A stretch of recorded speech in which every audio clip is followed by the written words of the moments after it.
En nuestro país, tener estudios universitarios sigue siendo una de las más grandes aspiraciones de toda la población.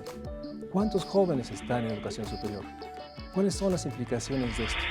De eso hablaremos en el Estudio de México Social. Para iniciar, los invito a que veamos el siguiente reportaje.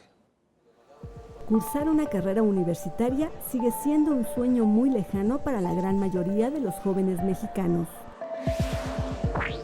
En la actualidad, solo 3 de cada 10 personas entre los 18 y los 24 años de edad están matriculados en una institución de educación superior. De acuerdo con la Secretaría de Educación Pública, hay en el país cerca de 3 millones de estudiantes que actualmente cursan alguna carrera universitaria. Entre los jóvenes cuya media de edad son los 20 años, hay un sector de casi 7 millones que no estudian ni se preparan. Estos son los más vulnerables a la hora de insertarse en la vida productiva y social. El rezago educativo imperante en México ha puesto en desventaja a una joven generación que enfrenta el reto de ingresar a una institución de educación superior o la búsqueda de un primer empleo sin las habilidades y los conocimientos suficientes para lograrlo.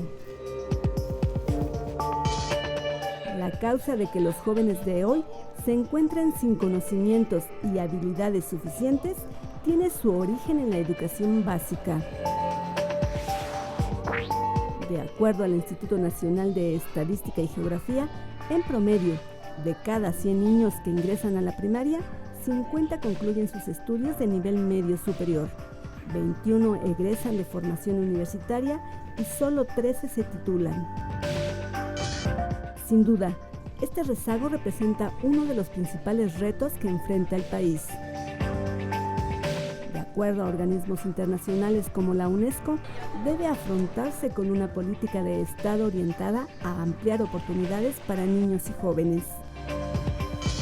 A pesar de las fallas, también se registran avances en educación superior. Durante el ciclo 2006-2007, hubo una matrícula de 2.5 millones de alumnos y para el ciclo 2010-2011, el número de matriculados ascendió a más de 3 millones. Para los próximos años, las autoridades educativas tendrán un gran reto, pues se prevé que en el 2020 tocarán las puertas de la educación superior más de 5 millones de estudiantes. Los datos son contundentes. Algo está pasando porque solo 3 de cada 10 pueden acceder a la universidad.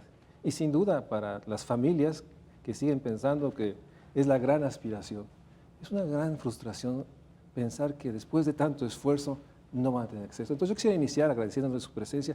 ¿Por qué solo 3 de cada 10 jóvenes pueden entrar a una institución de educación superior? Bueno, hay 2 razones. La primera nos remonta, digamos, al cambio de horizonte que apenas en estos últimos años comenzamos a percibir y a percatarnos de él.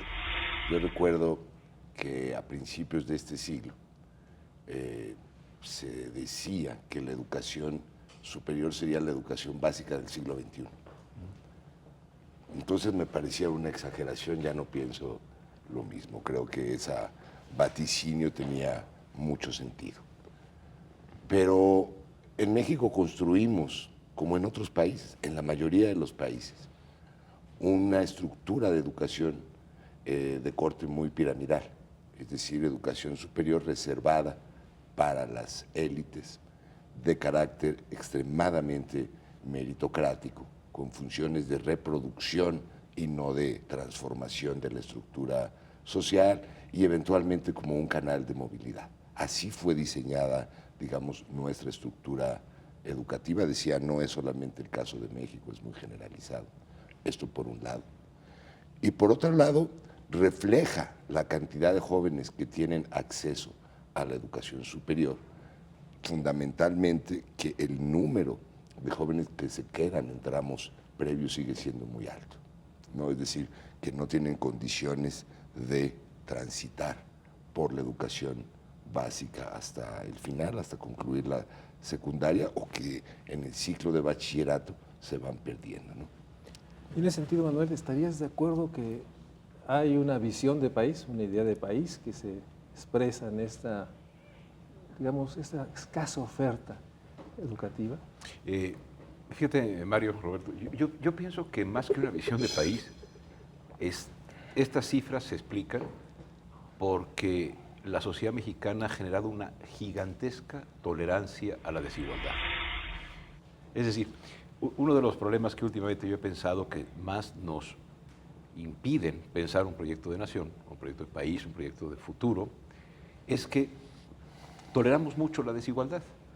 Quisiera decirles que hace unos días fui a una conferencia de un estupendo colega que se llama Carlos Rafael Rodríguez y mostraba con datos de la, y es impresionante, y para responder la pregunta, Mario, con datos de la encuesta de movilidad social que hace la Fundación Espinosa Iglesias. Si tú pones en esta raya de una cosa de una gráfica, ¿no?, a las personas sin educación, con primaria incompleta, primaria completa, así te vas, y calculas la probabilidad de llegar a la educación superior, los papás con posgrado tienen el 0.93 de probabilidad de que su hijo vaya a la universidad. Es decir, es como si echáramos de cada volado 93 cayeran águila. Los más pobres tienen el 0.02. Entonces, nosotros tenemos una estructura piramidal porque tenemos un sistema educativo que sigue a la letra la desigualdad social. Es decir, como decía Roberto, llegan 3 de cada 10 y bueno, hasta uno dice que bárbaro, son heroicos porque aguantar el desastre educativo previo, sostenerse más o menos cuerdo para llegar a intentar eso y luego también la educación superior expulsa a muchos. A ver, me parece a mí que 3 de cada 10 son muchísimos en comparación con, digamos, el 30% ahora es muchísimo con respecto al 3% en 1960, apenas medio siglo, pero es poquitísimo en comparación con lo que decía Roberto. Hoy la educación superior tendría que ser un bien público y un derecho. Y no lo es, no por falta de escuelas, que también hacen falta, sino por falta de demandantes que toquen a la puerta. Y es que los demandantes en el tren educativo han sido expulsados. Es decir, el sistema educativo mexicano se parece más a la bestia que a la deserción. O sea, te van tirando del tren, la injusticia, la desigualdad, las peores condiciones de educación para los pobres, te van tirando. Bueno, no llegas. Y sin embargo, se concibe que ese es el único modo de que mis hijos tengan un mejor futuro. Sigue estando en este imaginario que la única manera que nuestros hijos tengan mucho más que los padres, la universidad. Pero estos 3 de cada 10 también es un asunto de un promedio nacional. Hay entidades que seguramente están mejor y otras mucho peor. Así es, y son brechas que se están ahondando en lugar de cerrarse. Esa es la mala noticia. La distancia, por ejemplo, entre Oaxaca y Nuevo León era menor hace 10 años que ahora, ¿no? Esa es la brecha creció en estos 10 años. La brecha ha crecido en estos 10 años como grandes promedios, ¿no? Habría también que establecer todos los matices del caso. Pero sin duda está asociada a la pobreza. La mitad del país es pobre, ¿no? Les cuesta mucho trabajo, aún con una educación superior, pública, gratuita, etcétera, etcétera, sostener a los hijos en un tramo escolar que es de muchos años y no aprovecharlos como recursos para conseguir un ingreso familiar más o menos satisfactorio. Es verdad que en el imaginario social, ¿no?, esta, digamos, gran idea o este gran relato de que la educación superior conduce a mejorar las condiciones de existencia, prevalece, es verdad, este relato. Pero también es cierto que cada vez más se advierte en sectores de la sociedad muy amplios una desconfianza de que esto efectivamente se va a cumplir. Es el tema de los jóvenes recién egresados que no encuentran ni empleo ni condiciones en el sistema para tener posibilidades de ejercicio profesional. Entonces hay como que 2 relatos en contraposición. El grande de la movilidad social y el muy pedestre, pero también pesa mucho de que no hay trabajo para los profesionales. La terrible pregunta, ¿para qué? ¿Para qué hago el esfuerzo? ¿Para qué gastas en mí si finalmente sabes, por la experiencia del hermano, eso? Claro. Pero por otra parte también, los datos también reflejan un crecimiento en la oferta privada de universidades públicas. Pues ahí hay otro fenómeno también, porque ha habido un crecimiento, creo que ahorita son mucho más las privadas que las públicas. Si contamos la cantidad de instituciones, sí, pero el 70% de los que estudian estudios superiores en México lo hacen en las públicas. Es decir, lo que tenemos son muchas universidades pequeñias, ¿no?, que pueden ir desde el campus Temisco de la Universidad de Stanford, que es un fraude, ¿no? Imagínate, ¿no? La Universidad de Campus Temisco, ¿no? Pero yo quisiera tomar ahí otro dato de desigualdad. Y lo haré refiriéndome a cuando éramos pequeños, nosotros tres, que no se hace mucho. Reciente. Hace un poquito, que pedíamos permiso, yo por lo menos en casa decía, oye, mamá, ¿me dejas tomar agua de la llave? Y entonces yo tomaba agua de la llave porque me ahorraba el vaso y después de jugar fútbol sentía muy rico tomarlo así.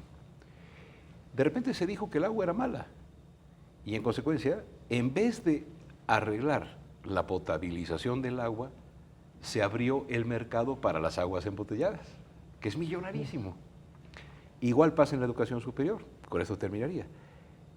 No hay cupo en la oferta pública, en vez de resolver el acceso a la oferta pública, se genera la idea de aquí ya no hay lugar, si quieres estudiar Derecho, vete a donde puedas. Y entonces los más ricos entran a las universidades más prestigiosas, donde más vale tener conocidos que conocimientos, los otros a las públicas prestigiadas, y los más pobres que alcanzan a llegar a ser ese pequeñito grupo, están siendo los que van a las instituciones privadas de calidad dudosa, digámoslo así, porque también nosotros tenemos zonas en la pública de calidad muy dudosa, ¿no? Entonces, me parece que ahí el gobierno lo que ha abierto es un mercado para la educación superior muy rico que pagan los más pobres. Pero que está retrocediendo, eso es muy importante. Y no necesariamente es un síntoma de que las cosas se estén arreglando, ¿no? Es decir, parece haber llegado a un tope, a un límite, no más allá del 30% de la matrícula alcanza a pagar la educación privada. Hasta ahí llega. Superar ese, digamos, límite que tiene que ver con las capacidades de ingreso de las familias y de los jóvenes es muy complicado. Tendría que haber una nueva pendiente de crecimiento y una nueva distribución de la riqueza para que las clases medias estuvieran en condiciones de sufragar educación superior de carácter privado.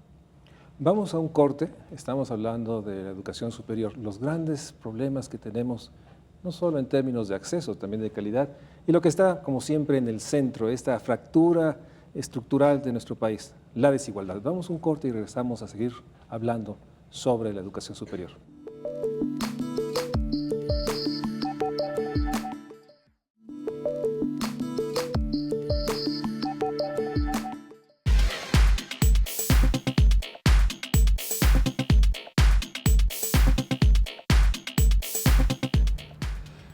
Bueno, porque creo que no hay universidades suficientes en la Ciudad de México. Creo que deberían haber más para darle oportunidad a los jóvenes que, bueno, quieren seguir superándose. Yo considero que una de las principales problemáticas es la estructura educativa en México. Realmente se requiere reestructurar toda la educación en México. Otro de los factores para mí sería los recursos. Hay gente que tiene recursos muy limitados y le es muy difícil accesar a las universidades públicas, porque también allá hay mucha demanda. Pues por la falta de economía principalmente, ¿no? Y pues sí, la falta de oportunidades. Porque no hay suficientes lugares para que las personas estudien, ni siquiera tienen los recursos para hacerlo. Yo creo que el primero es la economía y otro el sistema que maneja el país con respecto a la educación superior, ¿no? Pues más bien puede ser por falta de recursos o falta de alguna más escuelas en este caso. Digo, también tiene que ver mucho con el que cada año pues, las matrículas se van reduciendo. Pues por bajos recursos o porque ya no les interesa estudiar. Como vemos, la población sostiene falta de infraestructura y lo costoso que es, pero lamentablemente muchos que sí acceden, al final encuentran el enorme tema de la empleabilidad. ¿Qué sigue después de la educación superior? Y ahí hay esa parte tensa de frustraciones y de experiencias duras del para qué. Entonces, esta salida sigue siendo un tema que crece, parece ser. Sí, sigue siendo en los grandes números ventajoso tener algún año de universidad o haberla terminado en términos del empleo que consigues, en términos del ingreso. Ya no es aquel que tuvimos en las décadas de los 40 o 50 en que ser universitario y terminar, decía el presidente alemán, te daba derecho a una casa en el Pedregal, un puro y un coche. No, ya no es. Ya no lo es. Una cosa que me llama mucha atención de los muchachos que hablaron es que seguimos pensando, no sé qué opina Roberto, que fundamentalmente es una bronca económica la que te saca de la escuela. Parece que está empezando a ser proporcionalmente relevante el sinsentido que es ir a la escuela, que es aburridísima.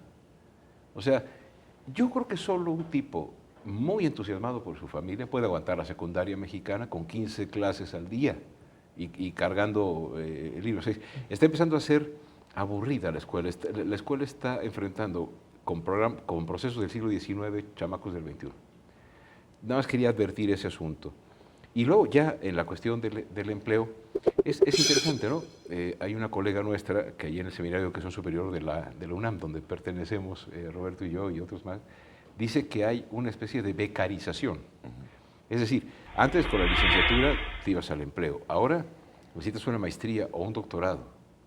Pero sobre todo, dada la desigualdad, porque la cuestión social, que es la que a ustedes hace tiempo les preocupa y a mí me parece que es su aporte central, es que la cuestión social es la desigualdad, dado que a la hora de terminar operan, a mi juicio, 3 factores. No cuánto conoces, sino a quién conoces. Segundo, no tanto la solidez de tu conocimiento, sino la marca registrada de donde vienes, ¿no? Que juega para los dos lados. Una vez un ingeniero de Pemex me dijo, en mi vida contrataría a un ingeniero del TEC de Monterrey, sino los de la UAM o los del UNAM. ¿Por qué? Porque esos sí se van a vivir a la cortina de la presa mientras se construye, y el chavo del ITAM, del TEC de Monterrey, pues dice, quiero 3 secretarias y un Audi, ¿no? ¿No? Hay nichos para todo, y creo que el tercer asunto es la escasez de empleo. Creo que el mes pasado este país produjo 5,000 empleos. Con todo que nos dijeron que la reforma laboral iba a producir empleos para nosotros, Guatemala, El Salvador, Honduras, etcétera. No es cierto. Entonces, otra vez, Mario, yo siento que estamos atorados en ya algo que empieza a ser peligroso. Mientras un país cree que su sistema de expectativas se va a cumplir, entonces cuando fracasa se lo atribuye a sí mismo. Yo no supe estudiar, me gustó más la lana, me casé. El problema es cuando un país empieza a no creer en su sistema de expectativas. Entonces ahí sí estamos en un problema político gravísimo. Un problema social brutal. Y en este tema tenemos la empleabilidad, la falta de empleo, también los bajos salarios. Y por otra parte es que aún, digamos, la élite, los que dan el siguiente paso, pues también tienen problemas para conseguir después. Entonces, en ese sentido, tampoco los posgrados están funcionando como un instrumento que asegure, con el conocimiento, pues mejor salario o un empleo que realmente sea en el tema que ellos estudiaron. Debajo y encima de todo esto, hay un mito que es la mitad ingenuo y la mitad perverso. El suponer que las inversiones en educación, por ejemplo en educación superior, van a implicar el desarrollo. Ese es un mito muy común, ¿no? Está presente en las políticas públicas, por ejemplo, el de ofrecer toda clase de incentivos, por ejemplo, becas, la ampliación del sistema, su descentralización, en fin, y suponer que este es el resorte del desarrollo. Pues no es así.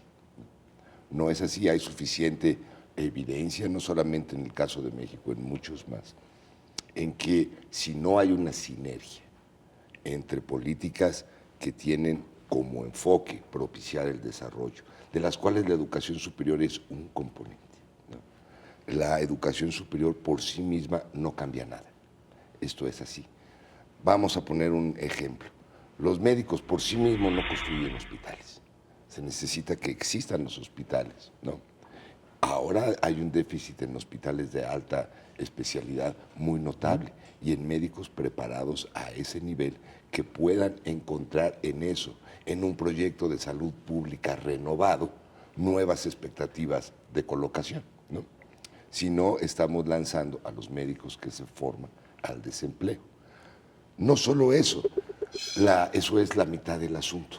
La otra mitad es esa creencia que ha estado presente en los últimos 20 o 30 años en los diseños de política para la educación superior. El pensar que la formación tecnológica es una panacea, ¿no? Al día de hoy el dato a mí me impresiona mucho. Dentro del sistema público en su totalidad, 1 de cada 2 de los hombres está en una carrera tecnológica. Estamos produciendo más de 500,000. Estamos produciendo, están inscritos en instituciones de corte tecnológica o en facultades tecnológicas de las universidades, cerca de 500,000 de jóvenes, la mayoría de ellos en áreas de cómputo e informáticas, como si México tuviera una vocación productiva en ese sentido, y no la tiene. Entonces el problema es la desarticulación que existe en distintas fórmulas de desarrollo, en la cual la educación superior, por ejemplo, es un componente que da sentido, ¿no?, al diseño y desarrollo de esas políticas. Entonces está pasando también, no solo en las carreras, digamos, las ingenierías, por hablar de esta idea muy extendida, que lo que el país necesita son ingenieros. Me puedo imaginar que si yo soy un egresado de arqueología o de filosofía, pues menos opciones tiene. Entonces también hay esta discriminación y esta discusión de que ni aún los ingenieros o los, digamos, los que tienen el manejo de los datos duros, los científicos, tampoco tienen opciones, pero mucho menos los que están en las humanidades. Es curioso, tenemos un mercado que hay que estudiarlo más. Por ejemplo, hace muchos años el sector público dijo no más carreras de derecho, porque ya no hay empleo. Hoy en México, un muchacho o una muchacha que terminan derecho tiene más empleo, posibilidades de empleo, que un físico de materia sólida o que un ingeniero en computación. ¿Por qué? Porque la intrincada ley y la impunidad y todo este asunto abre nichos, curiosamente, para que alguien te asesore. Un contador en México no le falta, con 3 taxis sale, digamos, si es que pagan impuestos, ¿no? Es decir, el asunto es que a mí me parece que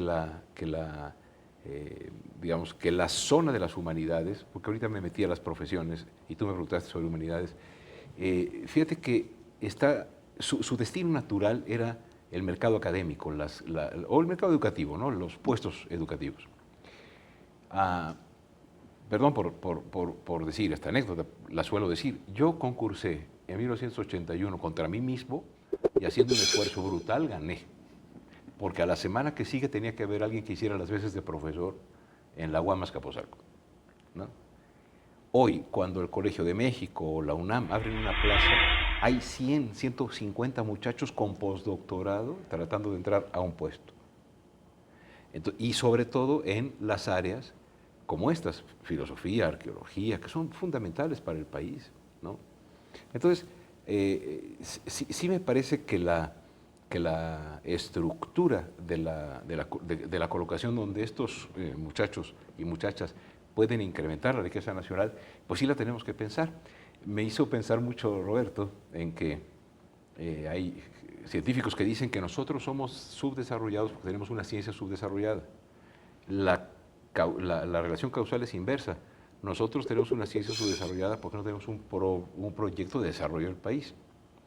Y ya lo decía aquel viejo profesor nuestro, la escuela, si funciona bien, Mario, puede hacer que el hijo de un obrero sea gerente. Lo que no puede hacer la escuela es el puesto de gerente.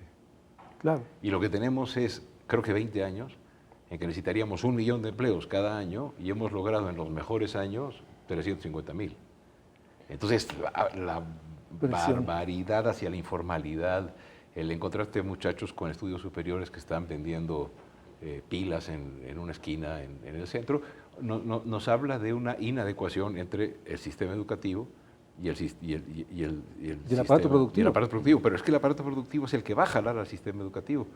por más que nosotros generemos físicos nucleares, no vamos a hacer plantas nucleares. Eso tiene que hacerlo otro tipo de cosas, ¿no? Pero el panorama es sumamente, no sería dramático o trágico, porque entonces lo que estamos concluyendo hasta ahorita es que aún los jóvenes que llegan a la universidad, que terminan, se van a enfrentar a una estructura productiva que no los va a poder absorber en ningún área, ni siquiera las áreas, digamos, las ingenierías que han sido tan ponderadas. Y esto nos lleva a esta situación de, pues parece ser que no tiene sentido una educación superior mientras no se transforme este aparato productivo, esta estrategia de desarrollo, lo cual pues parece ser que no está pasando y vamos a una ruta terrible porque ya no se mueven, ya no hay manera de llegar a ser gerentes, no se diga a tener una práctica propia, y entonces viene esta idea de que hay que generar emprendedores, ¿no? Que es muy usual. Y ahí está esta tensión también. Hoy parece ser que también les dicen a los jóvenes, no, tú tienes que aprender a poner tu empresa. Y eso tampoco está funcionando, o eso tampoco es un asunto, una respuesta, digamos, que le dé salida a toda esta realidad. Así es, lamentablemente, ¿no? Pero es un problema porque tiene solución, por supuesto. Si no, nos vamos todos a la casa a resguardarnos a piedra y lodo porque se pone muy feo si no resolvemos este problema. No aguanta más el sistema que crea un pupitre en lugar de crear un puesto de trabajo. Si no, al rato estarán, y ya está ocurriendo, más jóvenes en los pupitres que en los puestos de trabajo. Es una prioridad absoluta el generar los mecanismos para la expansión de los mercados laborales. Hoy solo lo puede hacer el Estado. Ya tenemos muchos años en que se optó por una fórmula de crear incentivos, por ejemplo, fiscales, para que reaccionara la iniciativa privada y no reaccionó. De esa manera y al nivel de las necesidades que hoy tiene el país para ello. No es una fórmula de preferencias políticas o algo por el estilo. Si no se hace eso hoy, muy pronto, de manera correcta, la generación que está siendo desplazada nos la va a cobrar. Nos la va a cobrar y nos la va a cobrar muy caro. Y ¿saben qué, colegas? Me parece que si lo que proponía el ideal de la escuela, como mi papá decía, yo voy a cambiar, Manolo, salud por trabajo para que seas alguien en la vida, ese alguien en la vida en nuestra sociedad es alguien que consume. O sea, que tiene para su pantalla, para su coche, que tiene para pagar su hipoteca y que ojalá no le pongan al pobre chavo 16% de IVA si está comprando la hipoteca, la pague el banco, ¿no? Es decir, la idea de la movilidad es acceder a esos bienes. Hoy tenemos en México alternativas sociales para lograr esos bienes sin pasar por la educación.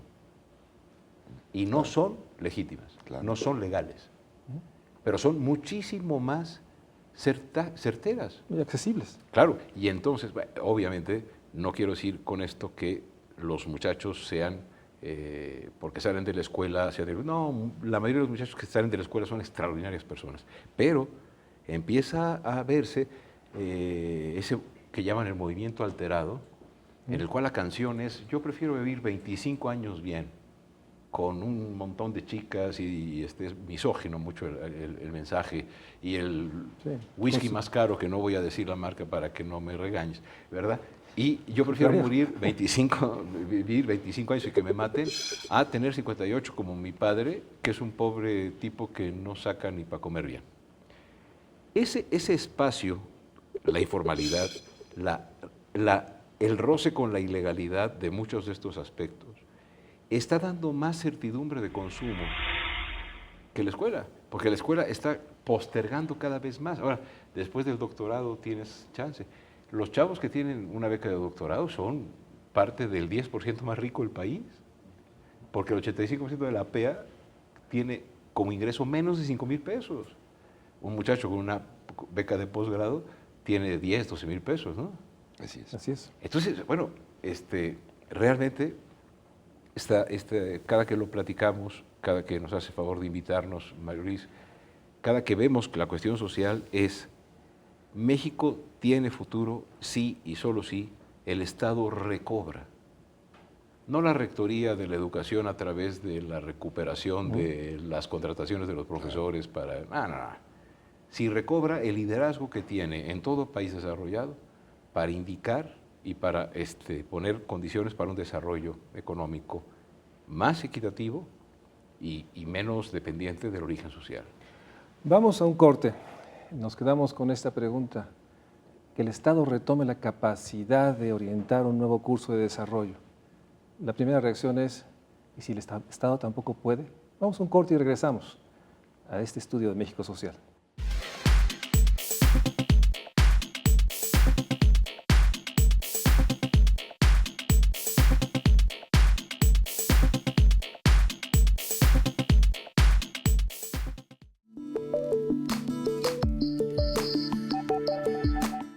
Antes de dar la palabra a Roberto, los invito a que veamos la pintura que nos ha propuesto el Museo Nacional de Arte.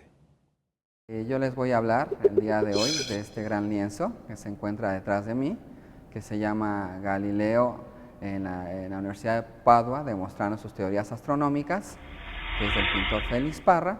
Esta obra se inscribe en el gran debate ideológico del siglo XIX en México, después de la independencia, es decir, hay una polémica entre el pensamiento republicano liberal y el desarrollo de un modelo moderno, laico y científico, y por otro lado, los conservadores con un modelo centralista y abocados en los conocimientos tradicionales de la Iglesia. Vemos cómo la acción se desarrolla a través de un globo celeste o armilar, en el cual este anciano está demostrando sus teorías sobre la existencia de cráteres, de valles y de montañas en la superficie lunar, ¿no? Algo que para la tradición escolástica decían que no podían ser los demás planetas de la misma materia que de la Tierra, ¿no? Se encuentra sentado Galileo Galilei dando cátedra y el franciscano, que representa la religión, escuchando, ¿no? Esto sobre el tema que hablábamos de la educación superior también parece estar patente en este acto, en el que él parece ser el profesor, el que está en la cátedra y la iglesia representada por el franciscano, escuchando las nuevas teorías astronómicas. También en su rostro podemos ver una especie como de metáfora o de encarnación también alusiva al profesor, ¿no? Al maestro de esta educación superior, ¿no? Sereno, el anciano sabio, que es todo lo que queremos pues, que los maestros representen en esta idea de transmitir pues, los conocimientos, ¿no? Nos decía Manuel que el Estado debe tener una capacidad mayor para transformar. ¿Qué podemos identificar del Plan Nacional de Desarrollo 2013-18 que nos pudiera dar, yo diría, cierto optimismo, cierta orientación de que sí hay esta noción de un gobierno federal, que finalmente es pieza central del Estado mexicano, que nos permita pensar que estamos orientándonos no solo, bueno, ojalá incrementar la meta, no sé si hay una meta de sexenal, de más espacios. ¿Cuáles son tus comentarios a esta visión que por lo menos sabemos está en el Plan Nacional de Desarrollo 2013-18? Una respuesta rápida, muy poco, es muy poco lo que podemos esperar en el sentido, por lo menos hoy, de que acudimos hacia una transformación importante de los sistemas y estructuras de la educación superior pública. Las señales apuntan más bien hacia la permanencia y profundización de políticas que fueron diseñadas desde los años 90. Si en algún sector ha habido, lo voy a decir entre comillas, una política de Estado, lo digo por su duración, en tenemos 3 décadas de más o menos lo mismo. Pero en el plan viene una meta cuantitativa que es interesante para discutir, por lo menos, el de esperar alcanzar un nivel de cobertura del orden de 40% al final del sexenio. 4 de cada 10 al final. 4 de cada 10, parece una meta modesta, dicha así, sí, pero significa una cantidad de nuevos espacios muy impresionante. ¿Hay una idea, hay un número? Sí, hoy en día hay en torno a 3 y pico millones de jóvenes, lo que representa el 30%. Alcanzar el 40 significaría una matrícula de 4.5 millones de lugares al menos. Esto significa un crecimiento de casi 1 millón de puestos por año. Nunca se ha hecho en la historia de México, sería un hecho inédito, sobre todo porque tendría que ser el sector público el que responda a esta política. No se puede confiar, ya dijimos por qué, en que la educación privada puede colaborar a crear este enorme número de lugares que se espera. ¿Cómo van a hacer para crecer con un ritmo que duplica al crecimiento que se viene teniendo del 2000 para la fecha? Es una incógnita muy interesante, ¿no? El número de instituciones que se ha anunciado, el de que se crearán más de 60 nuevas instituciones públicas, es insuficiente para este volumen que se espera alcanzar. ¿Y este volumen, hay alguna idea de una expresión territorial o simplemente se enuncia esta meta sexenal? En el plan de desarrollo es solamente esta meta sexenal.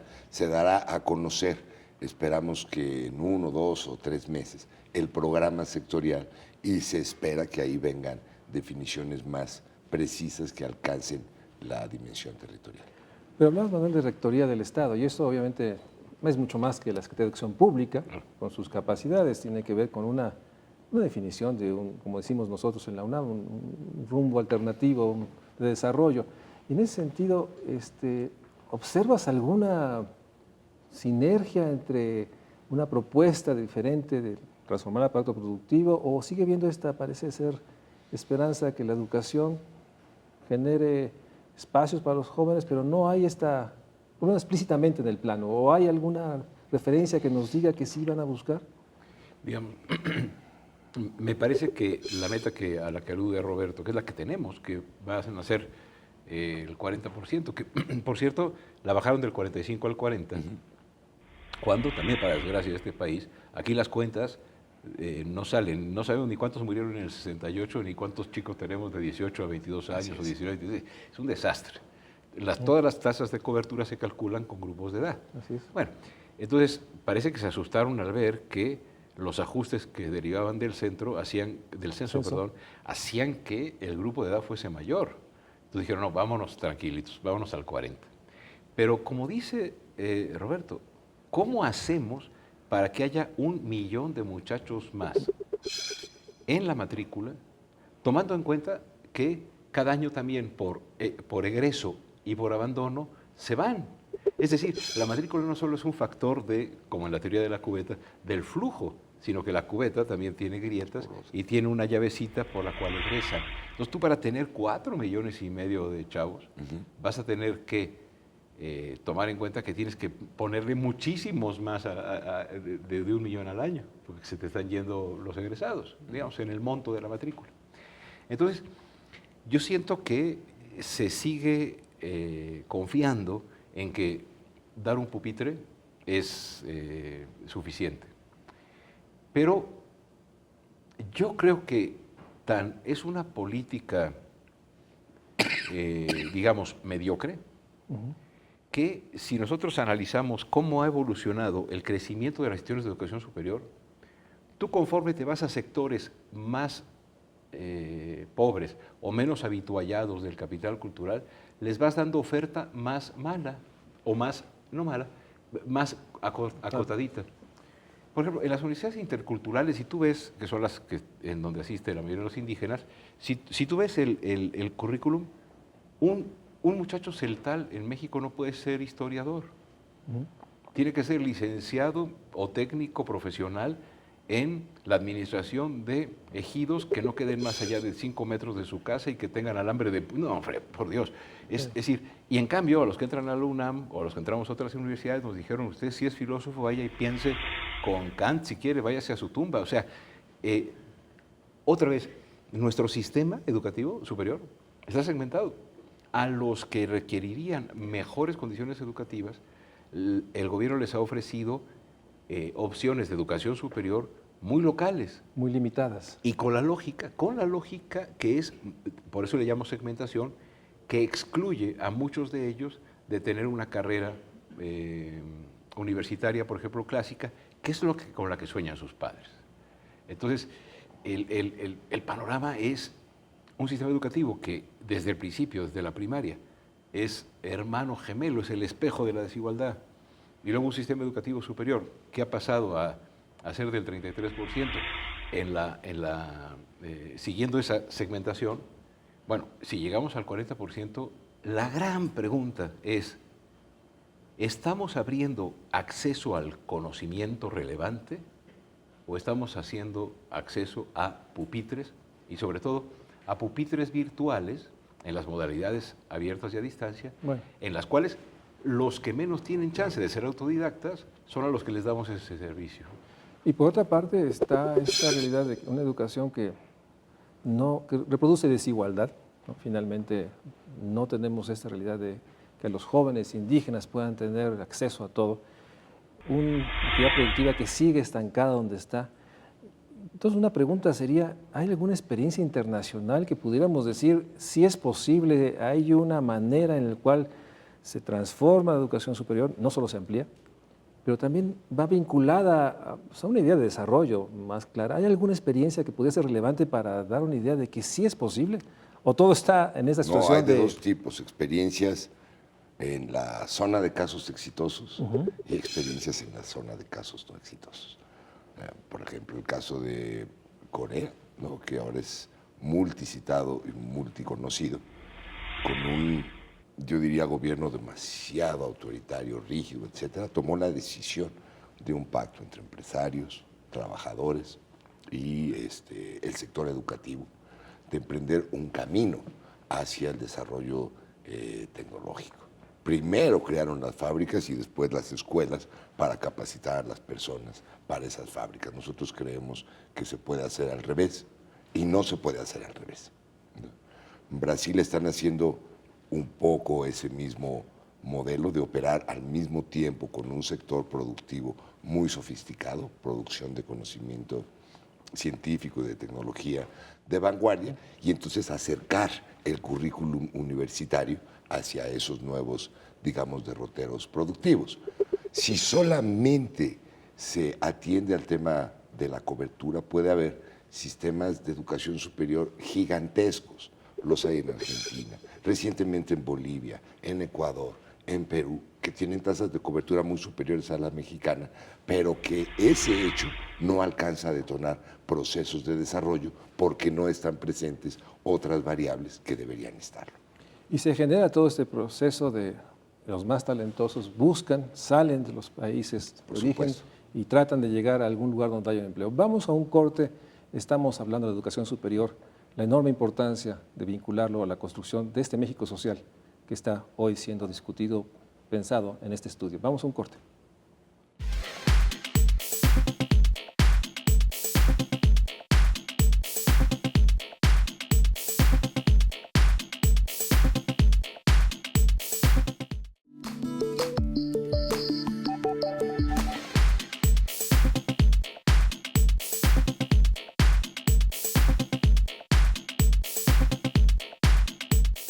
¿Qué futuro, Manuel? Me gustó muchísimo cuando Roberto dijo que si es un problema es porque tiene solución. Yo creo que el asunto que tenemos en la educación superior es un problema porque tiene solución. Pero creo que hay que caminar por otro camino. Está muy trillado el camino por el que hemos ido. Por ejemplo, aunque he de reconocer que prever es difícil, sobre todo si se trata del futuro, ¿no? Y que es una frase gallega muy bonita, ¿no?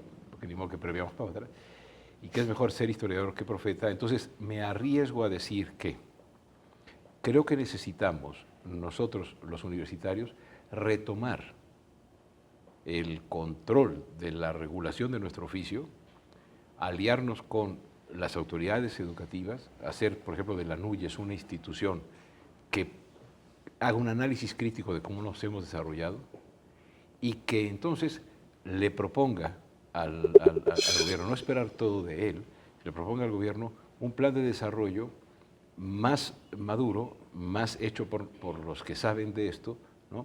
Porque, y con esto termino, un día un subsecretario de Educación me dijo, Manuel, en Estados Unidos hay 5 técnicos por cada ingeniero. Nosotros vamos a formar 5 técnicos por cada ingeniero y vamos a tener el PIB de Estados Unidos.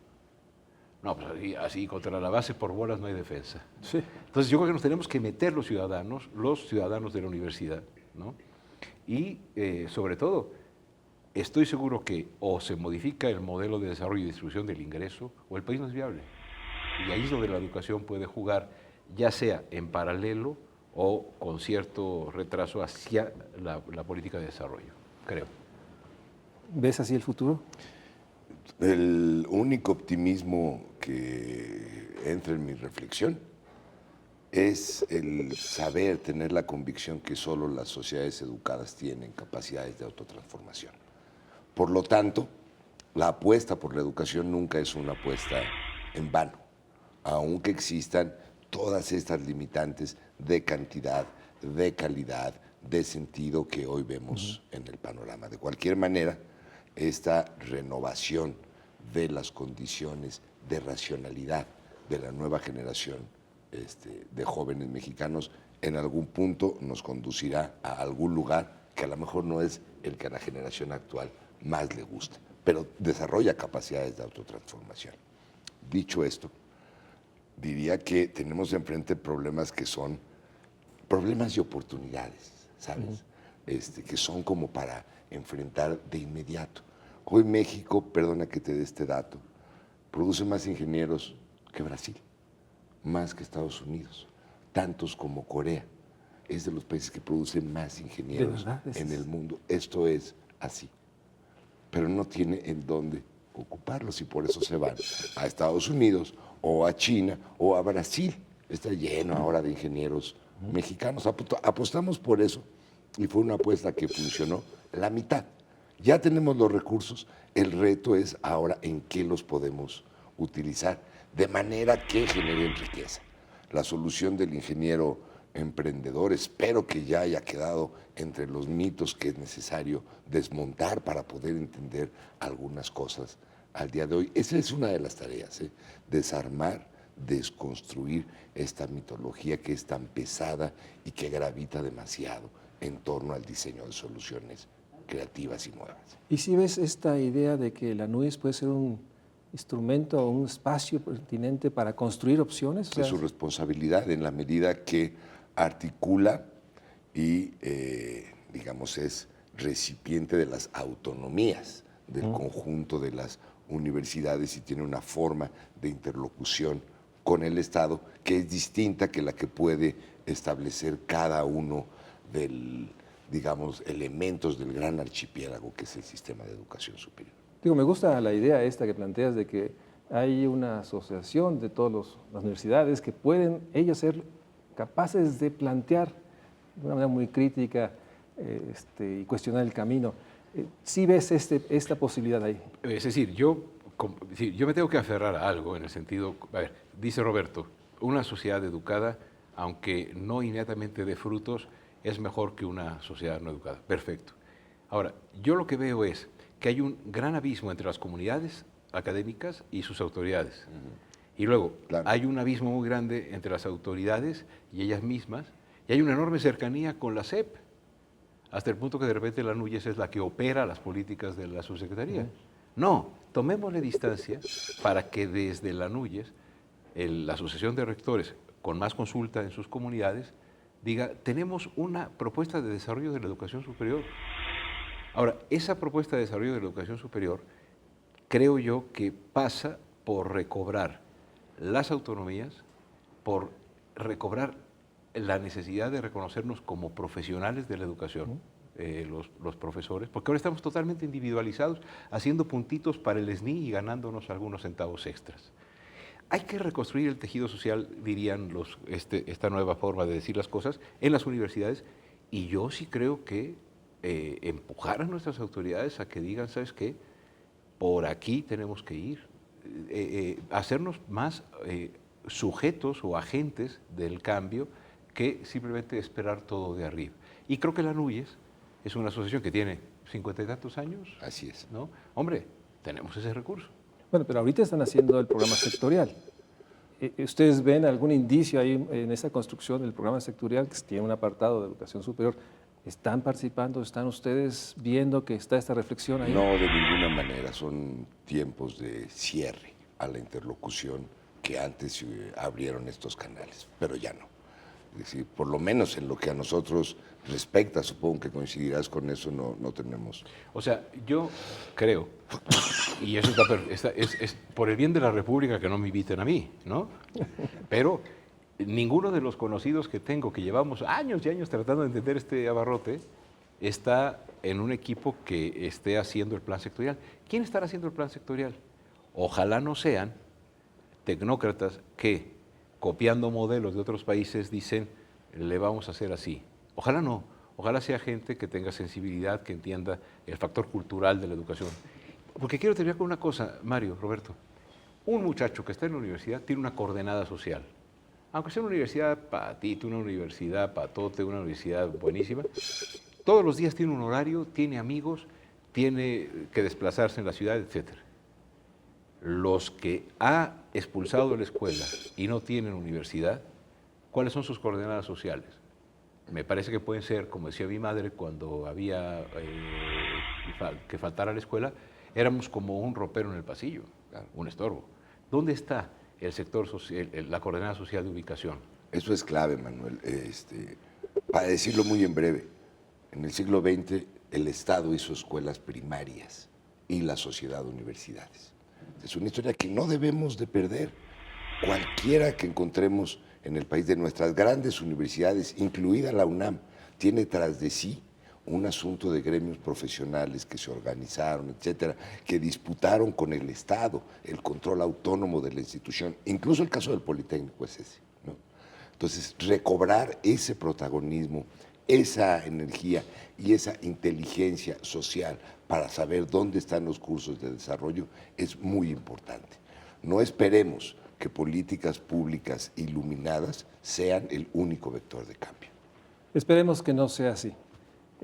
Sin duda ha quedado puesta en la mesa la enorme complejidad, la enorme necesidad de replantear no educación superior, sino todo un modelo de desarrollo y sobre todo garantizar a los jóvenes que están ahí, que realmente puedan hacer uso de su conocimiento, de su convicción. Y en ese sentido creo que queda mucho por decir y mucho para hacer. Necesitamos una educación superior, pero sobre todo necesitamos una nueva estrategia de desarrollo que logre transformar y convertir a este México un México social de equidad e igualdad de oportunidades. Gracias a los expertos, gracias por estar en el estudio. Gracias a los apasionados, claro, a los apasionados y a los convencidos y comprometidos. Estamos en el Estudio de México Social. Muchas gracias. Nos vemos en el siguiente programa. Gracias a ti.